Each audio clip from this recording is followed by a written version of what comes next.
It's me, Matty, for LFC Transfer Room, where today we're going to be looking at 3 realistic incomings and outgoings for Liverpool this summer. And I must stress, they are realistic as well. I'm not going to be sassy as saying, let's buy the world for our 200 million reported transfer kitty. And the outgoings aren't going to be any cheap shots like Kaiser or that who are leaving on a free. It's going to be people we can sell to add to the transfer kitty this summer and strengthen the squad even further. So stay tuned for that.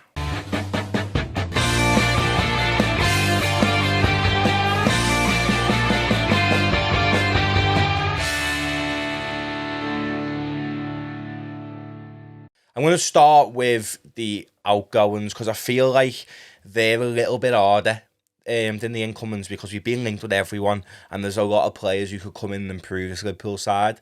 Where you might sit here and think, wow, we could sell loads of players. I don't think we can. I think we need to add on what we've got, to be honest with you. We're already losing a lot of players, even though they may not start. You've got the Ox, Naby Keita, Milner potentially, Kelleher, all rumoured to be going anyway. Kelleher maybe on loan. But we're losing a lot of players for free. So there's players who we should... All the rest of the squad, you don't really want to sell them because they're there as squad options, even if they don't start every week. But 3 realistic sales I think we could make. I'll start with Nat Phillips. I believe we could sell Nat Phillips for about 15 mil to someone like Bournemouth, Fulham, even sides coming up like Burnley. He definitely would improve their defences. He's proved it with Liverpool.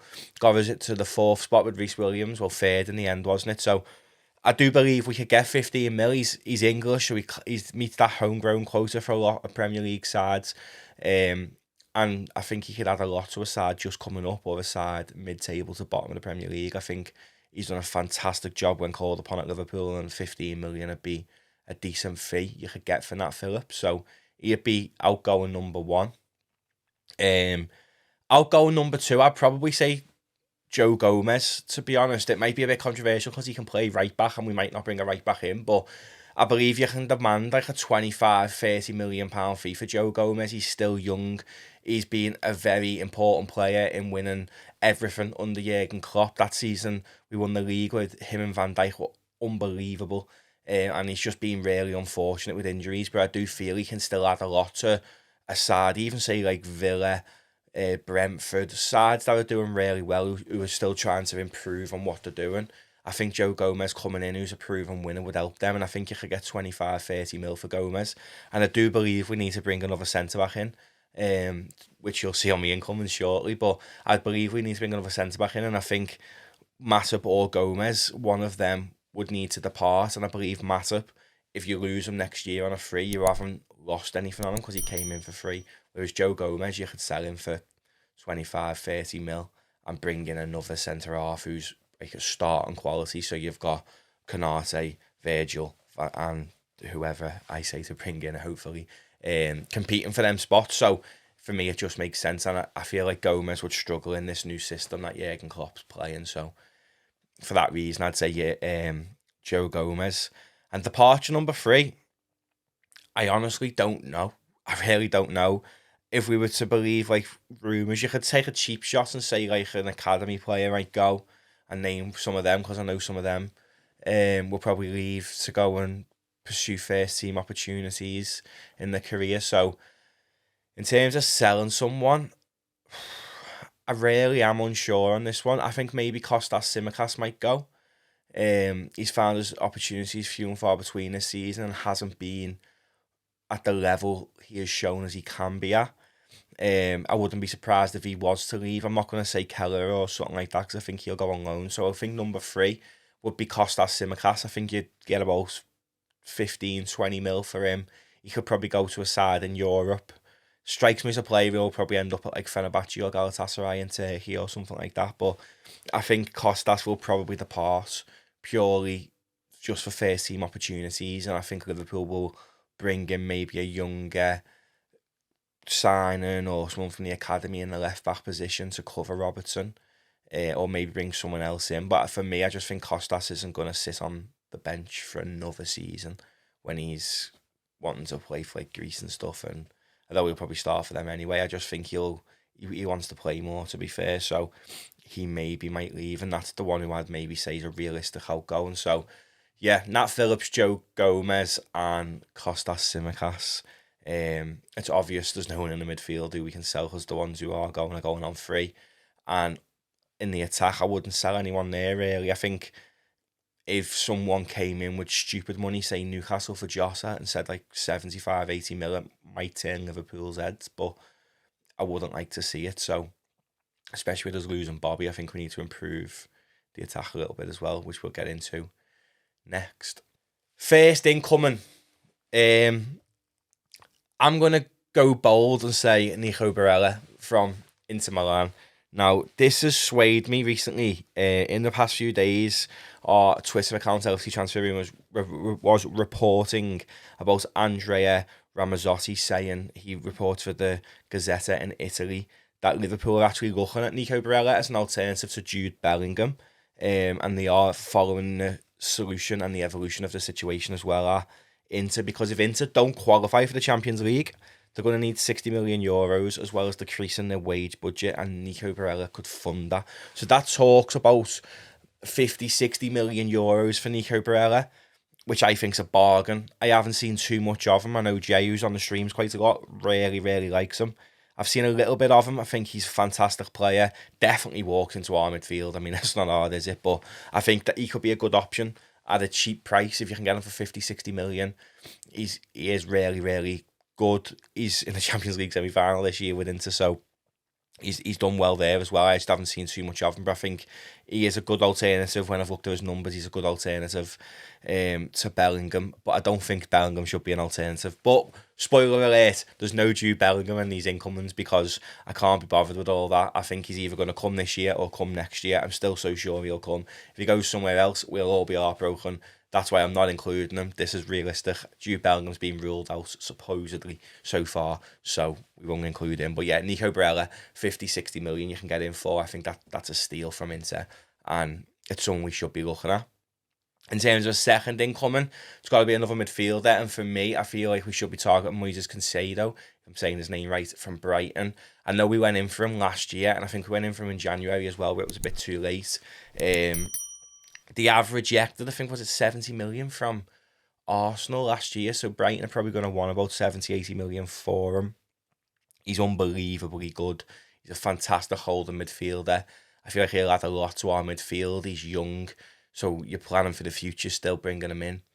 I think he's a fantastic, fantastic signing, and obviously the money was there to get Bellingham. Dortmund rejected that offer, so we've been told there's a £200 million war chest and loads of reports. So if you're getting Barella for 60 million euros, say at most, you're talking like £55 million, if I'm not mistaken. So if you can get Caicedo for like 75 mil, you've still got a decent amount of money to play with in terms of other positions, and I feel like he'd be a fantastic signing. If we don't get him, another top side's going to get him. He's going to be going to Arsenal, City, United, someone like that, even Chelsea.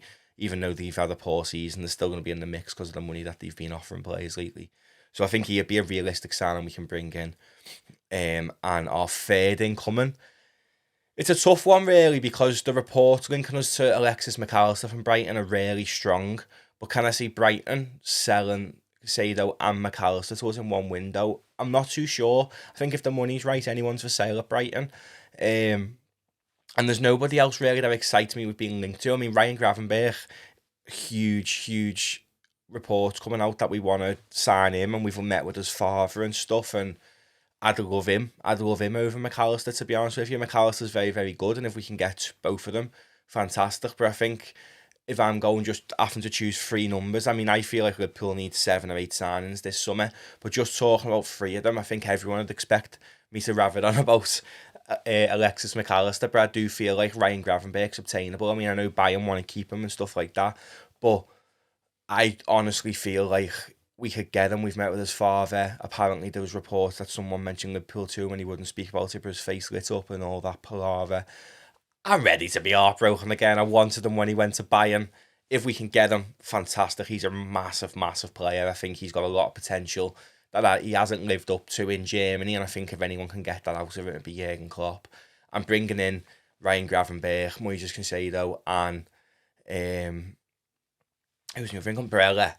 I feel like that's a whole new midfield revitalised, and we're going into the season probably feeling a little bit more confident because you've got like Thiago, Fabinho, Henderson as your squad options. And that's not by any stretch of the means saying Thiago shouldn't be starting, but he should be a luxury midfielder.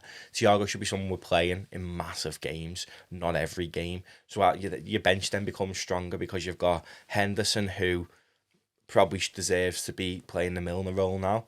Then you've got Thiago and Fabinho instantly on your bench, and you've got a new look midfield that looks a lot stronger than what we've already got. And I want to sneak a fourth one in, a centre back.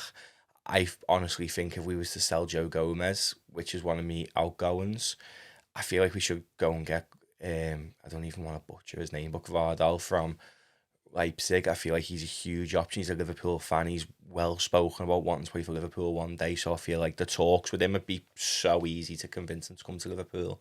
I think if Liverpool was in for him, he'd choose Liverpool over any other side based on the fact he's a Liverpool fan.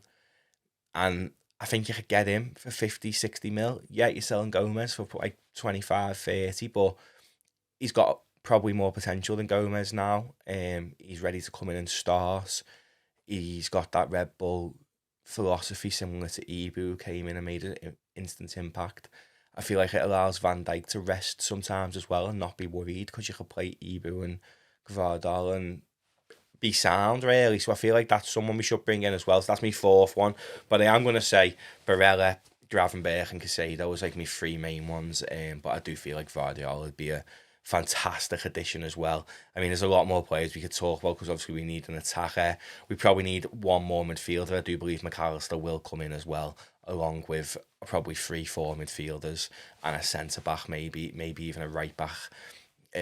So that Trent can cover in midfield sometimes, like as an actual position as well. I don't know, but I feel like it's going to be an exciting summer. If we were to pull off Barella, Casado and Gravenberch, that would be a huge summer already, and I feel like there'll be 7 or 8 players coming in. So for once, it feels like an exciting summer for Liverpool. Let's hope we aren't sold the dream like we have been every other summer. If Bellingham comes in as well, that'd just be icing on the cake for all fans, but I wouldn't mind waiting a year for him if that's what he wants to do. And that means we'll get him next summer after we've invested in the squad this summer. I'm happy with that. So yeah, incomings, Gravenberch, Casado and Barella with a sneaky Gvardiol in there. And then outgoings, I'd say Nat Phillips, Tsimikas and Joe Gomez. Let me know what you think. Who are 3 realistic incoming and outgoing players in the summer in the comments? Let me know. I've been Matty for LFC Transfer Room, and nice one for watching.